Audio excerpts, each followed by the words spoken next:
Can you still hear me if I just take off the headset? Yeah, can you hear us? Yeah. Oh, yeah. Nice. This is much better.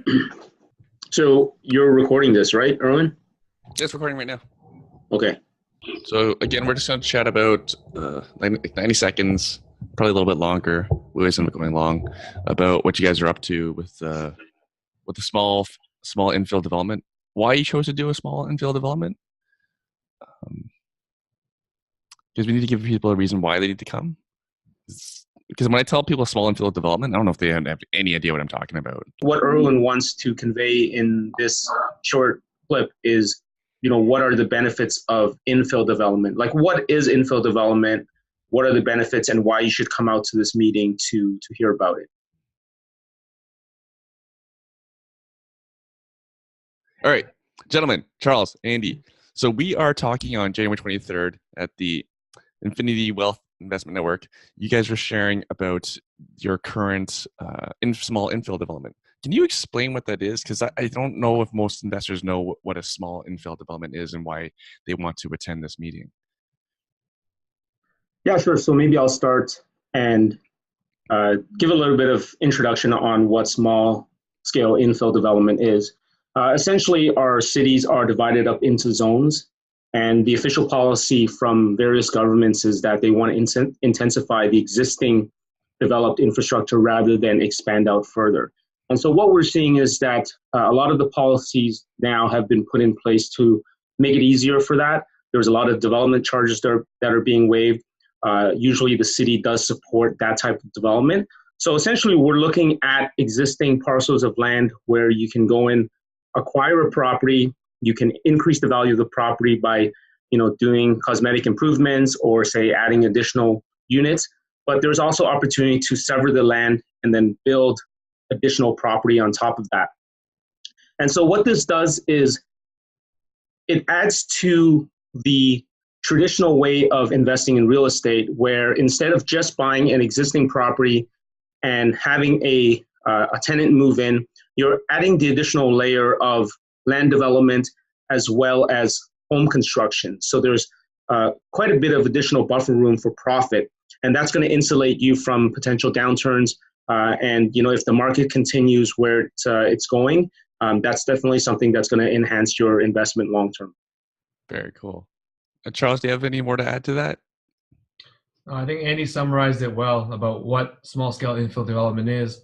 I think what I would add to that is that it is the provincial mandate to promote intensification. So all the municipalities have to kind of promote that. And the reason why is because cities and provinces, they're all realizing that it's not sustainable to do urban sprawl. Infrastructure is very important, expensive to put into place, and they can't afford to maintain this in the long term. So what they're pushing is for people to develop within our existing urban boundaries and to make use of existing infrastructure. Mm-hmm. So that's one reason why even for instance in Hamilton, a lot of the residential zoning bylaws are very outdated.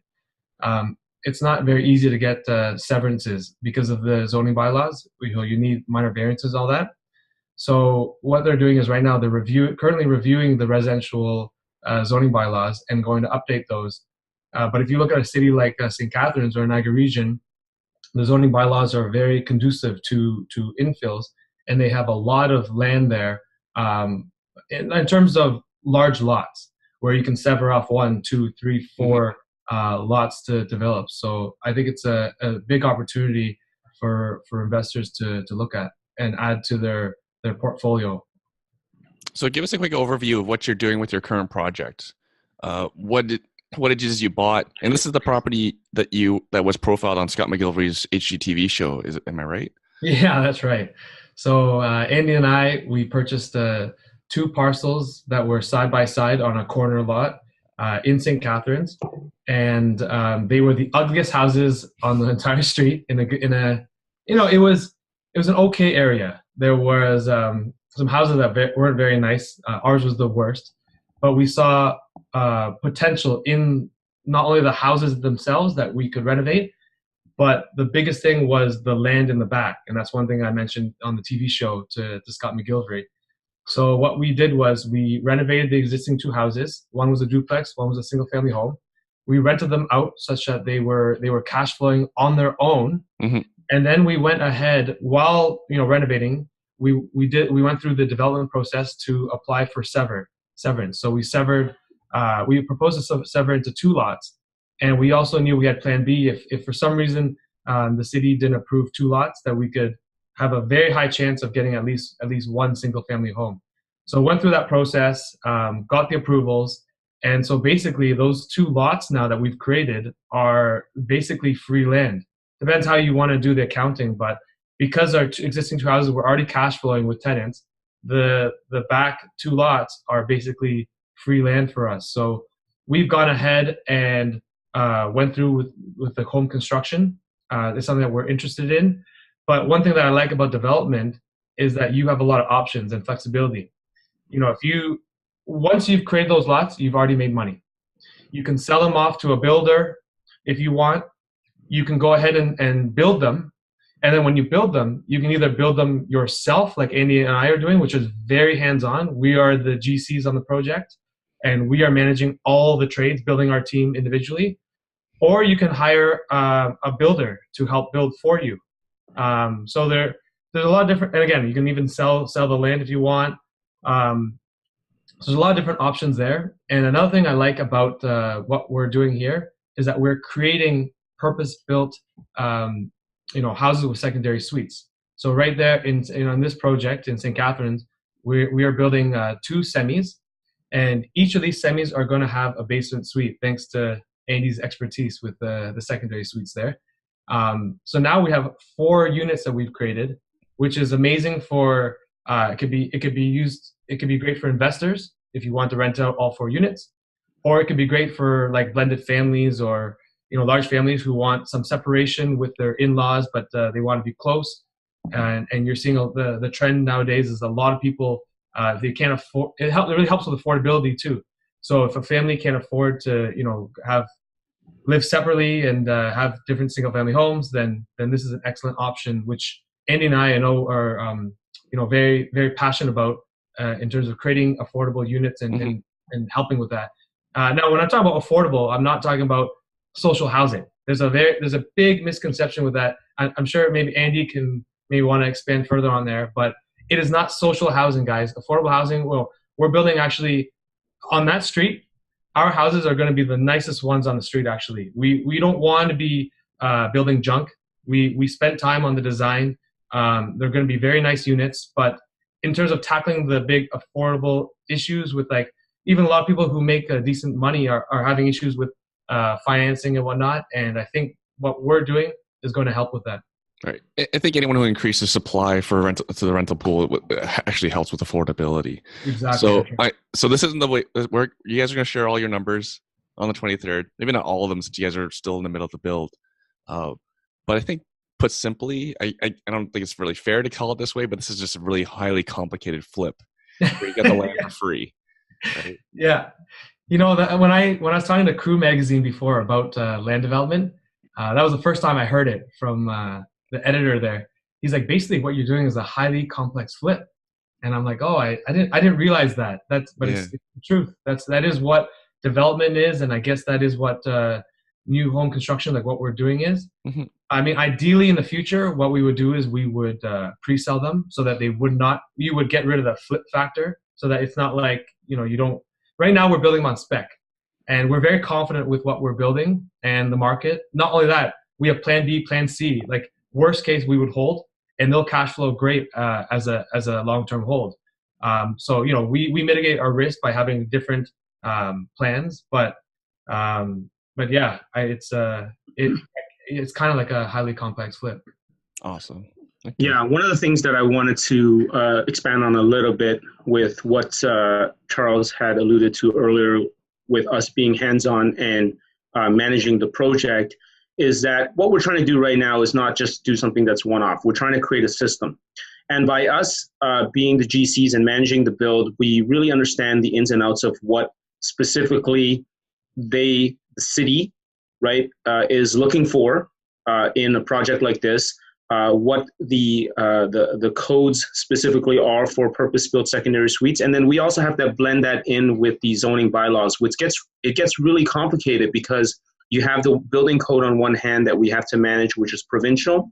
We have the city, which manages the zoning bylaws, and then we also have the Niagara region, and there are things like development charges and all that sort of stuff. So by us really managing this, it allows us to create a system to be able to replicate this, and this is definitely something that we want to be able to share with your audience and show them the opportunity, because the opportunity is out there. There's so much. There's no possible way that we can do them all. We actually need more people to learn about this system and actually implement it themselves through the strategies that we're going to be talking about. And then we're going to obviously create more affordable housing, and then everybody's going to be able to profit at the same time. Awesome. Another thing I want to mention, Erwin, is that a lot of your clients probably already have these opportunities. They already own rental properties with extra land, like a double lot or whatnot, already in their portfolio.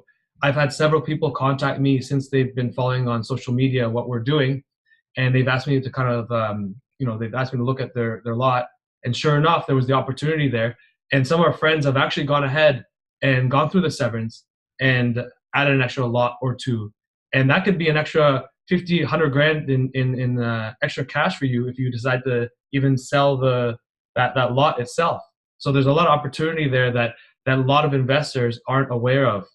Look at the land as a humongous opportunity is for future growth, especially since intensification is getting really pushed. Awesome. Fabulous, guys. Okay, so we were trying to do 90 seconds. I think we're pretty close. So, I know there's a lot to share. January 23rd, you guys are going to give us everything that we need to know about how to do these developments. I'm just kidding. But anyways, we're going to give them everybody what we can within like a 35, 50-minute window. All right. Andy and I are happy to share. We're not guys that are trying to view everyone as competition. Like Andy said before, we're very passionate about helping with the affordability, with all this stuff. So we need more people to add supply. And so we're very happy to share all our numbers on the 23rd. Highly recommend people come out. We're going to share not just our numbers, but challenges that we've run into, and we've run into a lot of challenges. We'll talk into the reality of what it is to be GCs. It's a very, very tough work. We've been in the trenches, so we'll share that. So you can decide whether it's for you or to hire a builder or to sell the land.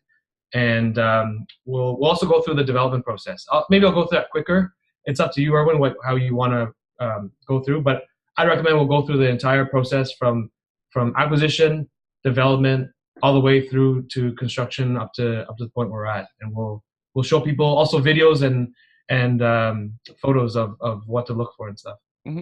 I think we'll even let the audience decide what they want to hear. So, because I always believe like great presentations are often just to deliver what people want, and we don't really know what people want until we ask them. Well, it could be. I view it as more interactive. Like, I'm sure we'll have. I don't have it. We don't have it written right now, but we will have slides, and we can certainly skip through whatever we want based on the audience and what they're looking for. It could even be very interactive. If people want to do all Q&A, then forget the slides. We'll do Q&A for people. So I think it's you're right. We'll deliver whatever the audience wants on the 23rd. But we'll have the material ready. All right. Thank you, Charles. Thank you, Andy.